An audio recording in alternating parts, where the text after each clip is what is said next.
Guys, back to Wayside School beneath the cloud of doom. And we are up to chapter 9.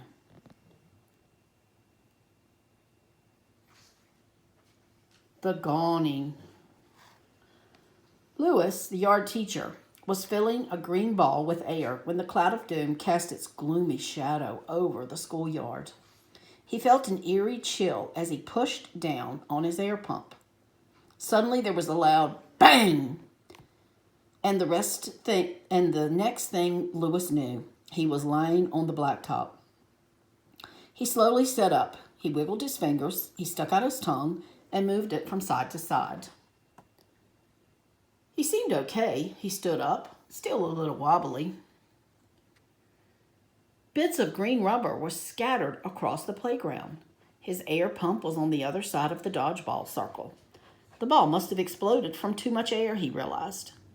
He always tried to put the maximum amount of air into each ball. The kids liked them bouncy. The bouncier, the better. He picked up a piece of green rubber, then another, then another. There already weren't enough balls to go around. The school couldn't afford to lose another one. He'd have to sew it back together. In the end, he found 73 pieces.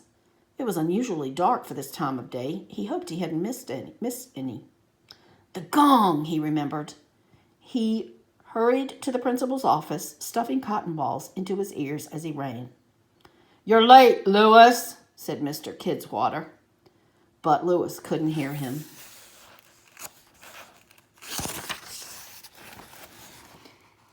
He wheeled the giant gong out of the office to the bottom of the stairs. At one time, the gong had been bright and shiny, but that was before Lewis's time.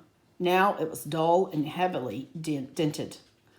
A large mallet, also made of iron, hung from a hook bolted to the gong's wood frame. Lewis unhooked it and then took a couple of steps backward to steady himself. The mallet was heavy, even for someone as strong as the yard teacher. He handed it to Mr. Kidswater, who easily raised it over his shoulder. Mr. Kidswater had thick arms, a thick neck, and a thick head. Lewis started the countdown. 10, 9, 8. There was a red dot in the center of the gong. On the count of 1, Mr. Kidswater swung the mallet and hit it dead center. Gong! Despite the cotton balls, the sound rattled inside Lewis's head and echoed up and down the stairs. Lewis took the mallet from Mr. Kidswater and hung it back on its hook. He wheeled the gong off to the side, just before a river of children flooded down the steps. "Hi, Lewis. Bye, Lewis. See you tomorrow, Lewis," they all called to him as they ran by. He smiled and waved, but all he heard was gong. "Why don't they ever say those things to me?" Mr. Kidswater asked a little while later as they were leaving school together. "Well, maybe if you did something nice," Lewis suggested. "Like what?" asked the principal. "Like maybe let a kid ring the gong." "No way," snapped Mr. Kidswater. "That's the best part about being principal."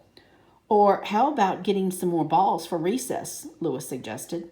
"Too expensive," said Mr. Kidswater. "What if I pay for them?" asked Lewis. Mr. Kidswater laughed. "You? Where would you get that kind of money? Did you rob a bank?" "I have money," said Lewis.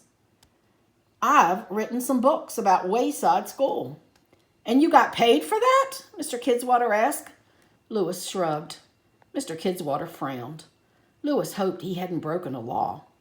"Do you mention me in the books?" asked Mr. Kidswater. "Maybe once or twice," Lewis admitted. "You didn't say anything bad about me, do you?" Said Lewis. "You should write a chapter about me," declared Mr. Kidswater. "Call it The Best Principal Ever, with 3 exclamation points. "First, you would have to do something that makes you the best principal ever," Lewis explained. "Like what?" "Let a kid ring the gong." This time, Mr. Kidswater didn't snap at Lewis.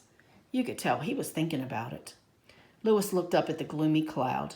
He hadn't paid much attention to science back when he was going to school. He didn't know it was a cloud of doom. Had he known, he would have never made such a dangerous suggestion to Mr. Kidswatter. All right, guys, that's the end of that chapter. I'll talk to you tomorrow.